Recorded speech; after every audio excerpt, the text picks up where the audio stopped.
तो धन्यवाद। आइए, माँ के दरबार में हूँ। निश्चित भक्ति का कार्यक्रम है, यह अध्यात्म कार्यक्रम है, लेकिन आज आवश्यकता क्या है? जहाँ भक्ति की आवश्यकता है वहीं देशभक्ति की भी आवश्यकता है। आज भक्ति और देशभक्ति दोनों होनी चाहिए, तब मैं बात करता हूँ कि कविता कैसी हूँ। फिर माँ स्वरों में धार आए तो धरा की शान बन जाए। स्वरों में धार आए तो धरा की शान बन जाए। कभी जय गीत बन जाए, कभी जय गान बन जाए। हमारी कल्पना की तूलिका से रंग जब निकले, हमारी कल्पना की तूलिका से रंग जब निकले। धराम्बर के बीचों बीच हिंदुस्तान बन जाए, धराम्बर के बीचों बीच हिंदुस्तान बन जाए। और चार हमारे बीच में सब बच्चे हैं, नवयुवक हैं, इनके लिए मैं प्रार्थना करता हूँ। प्रार्थना केवल माँ की आरती नहीं होनी चाहिए, प्रार्थना ऐसी होनी चाहिए कि हे माँ, उठे जो भाव इस दिल में संवर कर छंद हो जाए। उठे जो भाव इस दिल में संवर कर छंद हो जाए। लगे करने कली मामा परवल मकरंद हो जाए। करोड़ों करोड़ों करोड़ों देवताओं से बिना है देश की खातिर, करोड़ों देवताओं से बिना है देश की खातिर कृपा कर दो कि हर बच्चा विवेकानंद हो जाए। कृपा कर दो कि हर बच्चा विवेकानंद हो जाए। और जब विवेकानंद सर के हाथों में देश का नेतृत्व है तो हमारा देश आगे बढ़े। कैसे आगे बढ़े? तब मैं एक संकल्प आपके बीच में रखता हूं, और ये संकल्प जितना ताकत आपकी तालियों से पाता है, तब हमारे रणबांकुरे सीमा पर अपनी जान देने के लिए तैयार रहते हैं। संकल्प पढ़ता हूं कि सदा तस्वीर भारत माँ के अपने दिल में रखते हैं। सदा तस्वीर भारत माँ के अपने दिल में रखते हैं। कथन चोरी तथा चुपके नहीं महफिल में रखते हैं। दो चीजें होती हैं, एक भक्ति, दूसरी देशभक्ति। भक्ति छुपा के की जा सकती है, लेकिन देशभक्ति दिखा करनी पड़ती है। कि सदा तस्वीर भारत माँ के अपने दिल में रखते हैं। कथन चोरी तथा चुपके नहीं महफिल में रखते हैं। मोहब्बत हिंद से हमको है कितनी, कैसे बतलाएं? हम अपनी जान तो कश्मीर व करगिल में रखते हैं। जान व कश्मीर तो करगिल में रखते हैं। और हम आज गांव में आए हैं कविता पढ़ने के लिए। आज हमारा हिंदुस्तान जहां पर है, इस देश को आप समझते होंगे कि इसको केवल बड़े बड़े नेताओं ने आजाद कराया। मैं बताना चाहता हूं कि इस देश को केवल गांधी ने, बड़े बड़े नेताओं ने, जिनके वहां जो पूजा करते उन्होंने नहीं आजाद कराया। किसने आजाद कराया है? देश की आजादी का संघर्ष जब शुरू हुआ 1857 से लेकर 1947 तक 90 वर्ष, इन 90 वर्ष के संघर्ष में सबसे पहले राजघराने आते, देश नहीं आजाद करा पाते। फिर व्यापारिक घराने आते, देश नहीं आजाद करा पाते। औद्योगिक घराने आते, देश नहीं आजाद करा पाते। साहित्यिक, सांगीतिक सब घराने आते, लेकिन देश नहीं आजाद करा पाते। आजाद देश तब होता है जब इन सब लोगों ने आह्वान किया कि हम देश नहीं आजाद करा पाते। अब गांव के लोग इसमें सम्मिलित हो, इसमें किसान सम्मिलित हो, इसमें मजदूर सम्मिलित हो, देश तब आजाद होगा। तो हमारे किसानों ने आहुति दी, तब देश आजाद हुआ था। वही किसान आज गांव में रहता है, अभाव में रहता है। 78 वर्ष बीत गए, देश जिस उम्मीद से आजाद कराया गया था, वो उम्मीद आज 78 वर्ष बीत गए, वो उम्मीदें पूरी नहीं हुई हैं। तब मैंने कभी लिखा था कि देश आजाद हुआ तो देश की कुर्सी पर किसको बैठना चाहिए? देश आजाद हुआ था तो हमारा हिंदुस्तान किसानों का देश था, किसान को गद्दी पर बैठना चाहिए था। लेकिन कुछ विसंगतियां बदली, किसान नहीं बैठ पाया, वहां पर कोई दूसरा बैठा। ये मैं नहीं कहता हूं, बल्कि पूरे हिंदुस्तान में चर्चा है। तब मैं फिर चाहता हूं कि 78 वर्ष बाद जब तक किसान का बेटा कुर्सी पर नहीं बैठेगा, देश का कल्याण नहीं होगा। तब एक पंक्ति पढ़ता हूं, उसके बाद असली रचना आपके बीच में रखूंगा। देश की कुर्सी पे यदि बैठ मटरुआ होता, कि देश की कुर्सी पे यदि बैठ मटरुआ होता, देश की कुर्सी पे यदि बैठ मटरुआ होता, हमारी हिंद ने भी आसमां छुआ होता, हमारी उर्दू ने भी आसमां छुआ होता। क्यों हिंदी और उर्दू क्या आसमान में छूने की आवश्यकता है? अच्छा, 78 वर्ष में हमारे बीच बहुत सारे अधिवक्ता बैठे, आप भी अधिवक्ता हैं। क्या कोई जज, आप बाराबंकी भले सुन ले कि हाई कोर्ट का कोई जज हिंदी में वकालत सुनना चाहता है? क्या कोई जज हिंदी में जजमेंट देना चाहता है? चिंतन का विषय बढ़िया, उनको अपमान लगता है। आप हमारे देश का प्रतिनिधित्व कर रहे हैं, आप हमारे देश के जज हैं। हमारा देश हिंदी समझता है, आप हिंदी में क्यों नहीं जजमेंट दे सकते? हिंदी में क्यों नहीं आप बहस सुन सकते? ये हमारे साथ, ये किसानों के साथ गद्दारी हो रही है। माने हमारे साथ वकील हमारी क्या बहस करता है? हमारे पक्ष में बोलता है, हमको हराने की बात करता है, हमको जिताने की बात करता है, हम समझ ही नहीं पाते। क्या बात है, वाह। और फिर भी हम तो ये सब परिवर्तन लाने के लिए कविता की आवश्यकता है कि 78 वर्ष में जो पूरा काम नहीं हुआ वो पूरा होना चाहिए। मैं वहां से जोड़ना चाहता हूँ कि देश की कुर्सी पे यदि बैठा मटरुआ होता, देश की कुर्सी पे यदि बैठा मटरुआ होता, हमारी हिंदी ने भी आसमां छुआ होता, हमारी उर्दू ने भी आसमां छुआ हो। और ये नहीं छुआ। आज किसी को डॉक्टर बनना हो, इंजीनियर बनना हो, आईएएस बनना हो, पीसीएस बनना हो, अंग्रेजी में पढ़ो। और पीसीएस आईएएस अंग्रेजी से हट करके हिंदी का कोई व्यक्ति, मुझे कहने में संकोच नहीं है, स्वागत है, अच्छा है। सबसे पहले मुलायम सिंह यादव ने ये व्यवस्था दी थी कि उत्तर प्रदेश की जो पीसीएस परीक्षा है ये हिंदी में होंगी। व्यवस्था दे करके चले गए, लेकिन आज भी उसका पालन नहीं हो रहा है। तब ये पढ़ना कि न्याय के ग्रंथ ककहरा में यदि लिखे होते, ज्ञान के ग्रंथ ककहरा में यदि लिखे होते, न्याय के ग्रंथ ककहरा में यदि लिखे होते, गरीब गांव से भी कोई जज हुआ होता, हमारी हिंदी ने भी आसमां छुआ होता, हमारी उर्दू ने भी आसमां छुआ। इसलिए कविता क्या हो सकता है? जब तक गांव का नेतृत्व दिल्ली में नहीं बैठेगा, गांव का विकास नहीं हो सकता है। तब मैं बताना चाहता हूं कि इस देश को आजाद करा हमारे किसानों ने, और किसानों का विकास तब होगा जब किसान का बेटा देश की दिल्ली बैठेगा, नेतृत्व में हमारा किसान आएगा, तब किसानों की देशभक्ति आपके बीच में गुनाना चाहता हूँ। वही किसान जिसने देश को आजाद कराया आज गाँव रहता है, अभाव रहता है, लेकिन बात जब देशभक्ति गाती है तो अग्रिम पंक्ति में दिखाई देता है गाँव किसान। तब उनका बोलना चाहता हूँ, तालियां बजाइए किसानों की देशभक्ति। गाँव किसान का सोचता कहता है कि हम गाँव गरीब के वासी भले, कि हम गाँव गरीब के वासी भले, हिया राम कृपा से घटैना कबो, लगे पैर जमा वही मदेरो भले, पर अंगद पाओ हटैना कबो, पर अंगद पाओ हटैना कबो। और सब ऐसो उपाय करो मिली के, कि सब ऐसो उपाय करो मिली के, अब सीमा पे बम फटैना कबो, सब ऐसो उपाय करो मिली के, अब सीमा पे बम फटैना कबो। और बट जाए भले हड़िया बुड़ की, बट जाए भले हड़िया बुड़ की, पर हिंदुस्तान बटैना कबो। भारत माता की हमारे गांव का किसान घर का बंटवारा बर्दाश्त कर सकता है, खेत का बंटवारा बर्दाश्त कर सकता है, गांव का बंटवारा मोहल्लों में बट जाए बर्दाश्त कर सकता है, लेकिन देश का बंटवारा पुनः न हो। वो संकल्प लेता है कि जब लेहा रूहा तो महैया मरे, या कोई न भूखा व नंगा मिली, मजबूत कुदारी हैजा बोले, हर खेतु मपावानी गंगा मिली, मजबूत कुदारी हैजा बोले, हर खेतु मपावानी गंगा मिली। और बलिदान व त्याग पे आऊं तो झगड़ा न पता न दंगा मिली, बलिदान व त्याग पे आऊं तो झगड़ा न पता न दंगा मिली। यही और कहाँ की उठी जी का, यही और कहाँ की उठी जी का, वही छाती पे गाड़ा तिरंगा में।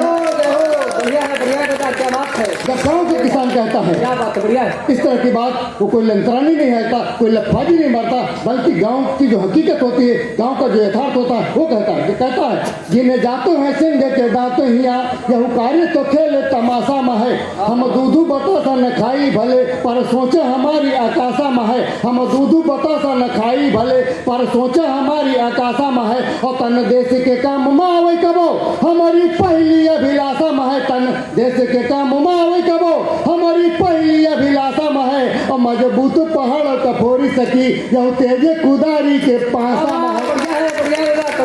अच्छा है। ऐसी बात करने वाला किसान जब खेत में दिखाई देता है, बैलों पीछे दिखाई देता है, हल के पीछे दिखाई देता है, तो कैसा चित्र अम्बरीश अंबर के मन में उभरता है। आपकी तालियों से उसका सम्मान अगर हो जाए, इस श्रृंखला के अंतिम संकल्पों के बाद एक रचना आपके बीच में रखेगा। स्वागत है। वो किसान मुझे कैसा लगता है जब खेत में काम करता हुआ, क्या बात है, केवल देशभक्ति, सीमा पर संगीन संभालना देशभक्ति नहीं, खेत में काम करना भी देशभक्ति है। तब अच्छा पढ़ता हूँ कि धुरियाने जवान ने किसान हमें, धुरियाने जवान ने किसान हमें, तप योग के पंथ का राही लगे, दुनिया की निगाह हम रंग को भले, हमारी तो निगाह हम साही लगे, दुनिया की निगाह हम रंग को भले, हमारी तो निगाह हम साही लगे। और जी से लिखे वेद पुराण गए, हम काबू है पेन व स्याही लगे, जी से लिखे वेद पुराण गए, हम काबू है पेन व स्याही लगे।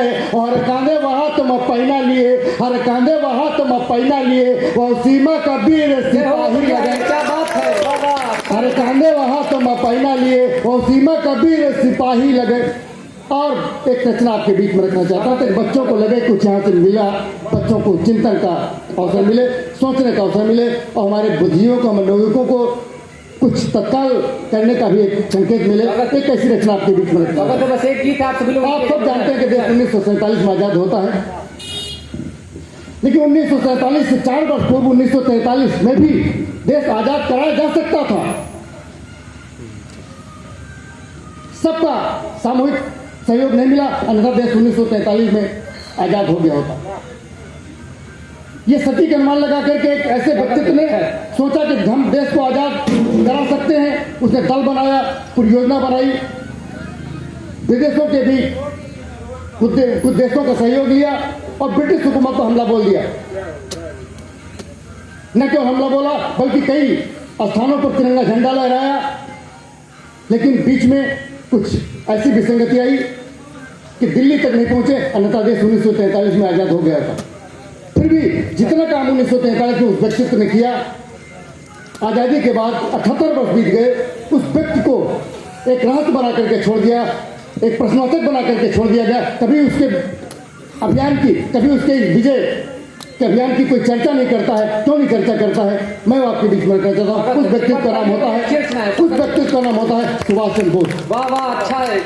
आपके बीच में कहते बच्चे सुने कि सुभाष चंद्र बोस ने 1943 में क्या प्रयास किया था कि जिस योद्धा का मिलन न जग में अब तक कोई सानी, जिस योद्धा का मिलन न जग में अब तक कोई सानी, उस सुभाष ने स्वतंत्रता की पहली रची कहानी। उस सुभाष ने स्वतंत्रता की पहली रची कहानी कैसे रची? हिंसक जीवों के समक्ष जो विनती कामना आती, उनका मानना था कि हम हाथ जोड़ करके आजादी नहीं ले सकते, हमको तलवार उठाना पड़ेगा, संगीन उठाना पड़ेगा, लाठी उठानी पड़ेगी। कि हिंसक जीवों के समक्ष जो विनती कामना आती, जहाँ सिर्फ भूतदंडों की सुनी व मानी जाती, हो सशक्त दुश्मन तो फिर संगीन लिया जाता है, हो सशक्त दुश्मन तो फिर संगीन लिया जाता है। राज विनय का विषय नहीं, वो छीन लिया जाता है। राज विनय का विषय नहीं, वो छीन लिया जाता है। और सत्य और पुरुषत्व का जब पूरा उपयोग किया था, उगते सूरज के देशों ने पर सहयोग दिया था और ईंट का पत्थर से देना जवाब स्वीकारा, और ईंट का पत्थर से देना जवाब स्वीकारा। विश्व युद्ध में रतांगों पर हमला किया करारा, विश्व युद्ध में रतांगों पर हमला किया करारा। दिए सेना जिसने आजाद हिंद चट्टानी, दिए सेना जिसने आजाद हिंद चट्टानी, उस सुभाष ने स्वतंत्रता की पहली रची कहानी। उस सुभाष ने स्वतंत्रता की पहली रची कहानी। और ये कहानी आगे कैसे बढ़ती है, क्या साहस रहा नरनाहर का कि जैसे चारों के समूह में घुसता सिंह अकेला, जैसे चारों के समूह में घुसता सिंह अकेला, तोड़ दिया करता बाधाओं तूफानों का रेला। कहाँ झंडा फहराया? म्यांमार, इम्फाल, कोहिमा पर कर दिया चढ़ाई, म्यांमार, इम्फाल, कोहिमा पर कर दिया चढ़ाई। गैर चतुर्दिक सैनिकों की जमकर क्या धुनाई, घोषणा कर दी 1943 में। गैर चतुर्दिक सैनिकों की जमकर क्या धुनाई। अब भारत आजाद हो रहा या उद्घोष सुनाया, अब भारत आजाद हो रहा या उद्घोष सुनाया। बढ़ता हुआ विजय का संदन अंडमान तक आया, बढ़ता जापान से शुरू किया, इधर की ओर कूच कर दिया। बढ़ता हुआ विजय का संदन अंडमान तक आया, बढ़ता हुआ विजय का संदन अंडमान तक आया। 31/10/43 को 31/10/43 को 31/अक्टूबर को जब ली लगाम सरकारी, 31/10/43 को जब ली लगाम सरकारी, तब लंदन को लगा कि भारत हुआ है पर, तब लंदन को लगा, तब लंदन को लगा, अंग्रेज दहल गए कि तब लंदन को लगा कि भारत हुआ हम पर भारी। हिटलर को भी जिसके सम्मुख आंखें पड़ी झुकानी, उस सुभाष ने स्वतंत्रता की पहली रची कहानी, उस सुभाष ने स्वतंत्रता की पहली रची कहानी। और कहते हैं सुभाष चंद्र बोस जब भाषण करते थे तो हम पब्लिक उबाल में आ जाती थी, नव्वे तो उछलने लगते थे, फांसी के पन्नों में खेल लगने लगता था। वो कहते थे भाषण के राशन से कुछ भी हाथ नहीं आएगा, वाह वाह वाह, भाषण के राशन से कुछ भी हाथ नहीं आएगा, जो पुरुषार्थ करोगे भूपर वही साथ जाएगा। भाषण के राशन से कुछ भी हाथ नहीं आएगा, जो पुरुषार्थ करोगे भूपर वही साथ जाएगा। मुझे खून दो आजादी दूं युवकों को ललकारा, मुझे खून दो आजादी दूं युवकों को ललकारा। जन जन में जय हिंद गूंजता दिया उन्हीं का नारा, जय हिंद जो हम लोग बोलते हैं उन्हीं का दिया हुआ नारा है। जन जन में जय हिंद गूंजता दिया उन्हीं का नारा, जन जन में जय हिंद गूंजता दिया उन्हीं का नारा। और उन्हें बता दो जो हक मेरा उसे छीन लेंगे हम, उन्हें बता दो जो हक मेरा उसे छीन लेंगे हम। मारेंगे तो पत्थर से पानी निकाल देंगे हम, मारेंगे तो पत्थर से पानी निकाल देंगे। और उन पर जो तमाचा तुमको समझ रहे जो रद्दी कहते हैं हिंदुस्तानी शासन नहीं कर सकते। अरे उन पर जो तमाचा तुमको समझ रहे जो रद्दी, उन पर जो तमाचा तुमको समझ रहे जो रद्दी, आगे बढ़ो जवानों, छीनो अब दिल्ली की गद्दी, आगे बढ़ो जवानों, छीनो अब दिल्ली की गद्दी। संघर्षों के नाम लिखा था, संघर्षों के नाम लिखा था जिसने पूर्ण जवानी, उस सुभाष ने स्वतंत्रता की पहली अच्छी कहानी, उस सुभाष ने स्वतंत्रता की पहली अच्छी कहानी। और आज भी नेता सब चाहे जिसके साथ हम लगा दें, लेकिन सबसे अधिक सटीक अगर किसी के साथ बैठता है तो नेताजी सुभाष चंद्र बोस, ये सब उन्हीं के साथ सबसे सटीक बैठता है। तब उनके सम्मान में अगला बल पढ़ता हूँ कि नैसर्गिक नेतृत्व बदन पर सैनिक बेस पर करता, स्वाभाविक नेतृत्व बदन पर सैनिक बेस पर करता, गांधीगिरी के शिखरों का जो एवरेस्ट करता, गांधीगिरी के शिखरों का, नेतागिरी के शिखरों का जो एवरेस्ट करता। बाएं मदद को निकल पड़े तो ब्रिटिश से घबराया, बाएं मदद को निकल पड़े तो ब्रिटिश से घबराया। कैसे हटे मार्ग से कंटक निम्नलिखित पर आया, कैसे हटे मार्ग से कंटक निम्नलिखित पर आया। और तभी एकादश देशों ने, 11 देशों ने, तभी एकादश देशों ने तब बढ़कर किया समर्थन। विजय केतु ने पोर्ट ब्लेयर में किया गगन का चुंबन, जिसका नाम अभी इस सरकार ने बदला है, पोर्ट ब्लेयर का नाम बदल दिया, पूरे अंडमान द्वीप समूह का नाम बदल दिया। 78 बड़ा इतना सरकार ने अच्छा काम किया कि सुभाष चंद्र बोस के कृतित्व का, उनके व्यक्तित्व का, उनके अभियान का 78 वर्ष की सरकारों ने कभी कोई सम्मान नहीं किया, इस सरकार ने किया, इसलिए उसको वो भी कहना जरूरी है। वाह वाह, अच्छा है, अच्छा है। सुभाष चंद्र बोस के नाम पर बहुत सारे द्वीपों का नाम बदल दिया, पोर्ट ब्लेयर का नाम बदल दिया। तब मैं उस सरकार, मैं किसी सरकार की यहाँ वंदना करने के लिए नहीं खड़ा हूँ, लेकिन जो हकीकत है वो बताना भी मेरी जिम्मेदारी है। स्वागत है, अच्छा है, अच्छी कविता होगी तो बढ़िया है। कि स्वाभाविक नेतृत्व बदन पर सैनिक बेस पर करता, गांधीगिरी के शिखरों का जो एवरेस्ट करता, बाएं मदद को निकल पड़े तो ब्रिटिश से घबराया, कैसे हटे मार्ग से कंटक निम्नलिखित पर आया। और तभी एकादश देशों ने तब बढ़कर किया समर्थन।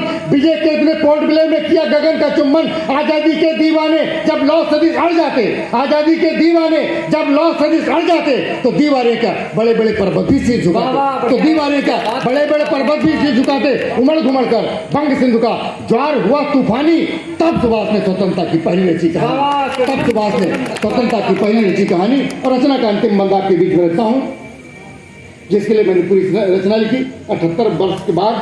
क्या ये कम भी नहीं होना चाहिए? तब मैं रचना के अंतिम बंद में उसका संकेत करता हूं कि जलियांवाला बाग कांड का कैसा असर हुआ था। हम लोग कोई लॉटरी 5 लाख की पा जाए, 5 रुपए दान कर दे, ये त्याग नहीं है। सुभाष चंद्र बोस का क्या त्याग था? ICS परीक्षा पास कर ली लेकिन DM नहीं बने। कि जलियांवाला बाग कांड का ऐसा असर हुआ था, जलियांवाला बाग कांड का ऐसा असर हुआ था, सम्मुख आई DM कुर्सी फिर भी नहीं छुआ था। वाह वाह, अच्छा है, सम्मुख आई DM कुर्सी फिर भी नहीं छुआ था। जैसे कोई तारा टूटे और कहीं खो जाए, क्या बात, जैसे कोई तारा टूटे और कहीं खो जाए, सारी दुनिया है ढूंढती लेकिन ढूंढ न पाए। सुभाष चंद्र बोस को आज तक कोई ढूंढ नहीं पाया। जैसे कोई तारा टूटे और कहीं खो जाए, सारी दुनिया रहे ढूंढती लेकिन ढूंढ न पाए। और सबसे पहले फहराया जिसने उन्मुक्त तिरंगा। अगली पंक्ति में एक निवेदन रखता हूं, वो निवेदन अगर आपको सटीक लगे तो उस पर काम होना चाहिए। और सबसे पहले फहराया जिसने उन्मुक्त तिरंगा, और सबसे पहले फहराया जिसने उन्मुक्त तिरंगा। अभिहस्तियां पहुंच न पाई उसकी पावन गंगा। वाह वाह, क्या बात है, बढ़िया है दादा, बढ़िया। अभिहस्तियां पहुंच न पाई उसकी पावन गंगा। क्या आजादी के 78 वर्ष बाद सुभाष चंद्र बोस की अस्थियां जो जापान के रेंकोजी मंदिर में नहीं मंगाई जानी चाहिए? मेरा निवेदन है, जनता भी निवेदन को आगे बढ़ाए, सरकार से समान उन अखाड़ों को मंगाए और उनका विसर्जन न केवल हिमशृंगों पर, न केवल बड़े बड़े महासागरों में, बल्कि गांव-गांव में जो अमृत सरोवर बनाए गए उनमें उनका विसर्जन होना चाहिए और उनकी देशभक्ति जन जन तक पहुंचाई जाए। ये मेरी अपील है कि सबसे पहले फहराया जिसने उन्मुक्त तिरंगा, और सबसे पहले फहराया जिसने उन्मुक्त तिरंगा। अभी हत्या पहुंच न पाई उसकी पावन गंगा। फिर भी हर भारतवासी के दिल में वे रहते हैं, फिर भी हर भारतवासी के दिल में वे रहते हैं। जय भारत जय हिंद उन्हें हम शीश झुका कहते हैं। अंकित है हर मानस पथ पर जिसकी अमिट निशानी उस सुभाष ने स्वतंत्रता की पहली रची कहानी। वाह वाह, बढ़िया है बेटा, हो गया कोई सम्मेलन, बढ़िया है। जिस योद्धा का मिला न जग में, जिस योद्धा का मिला न जग में अब तक कोई सानी, उस सुभाष ने स्वतंत्रता की पहली रची कहानी। जय हिंद, जय भारत, जय माँ दुर्गे, जय सुभाष।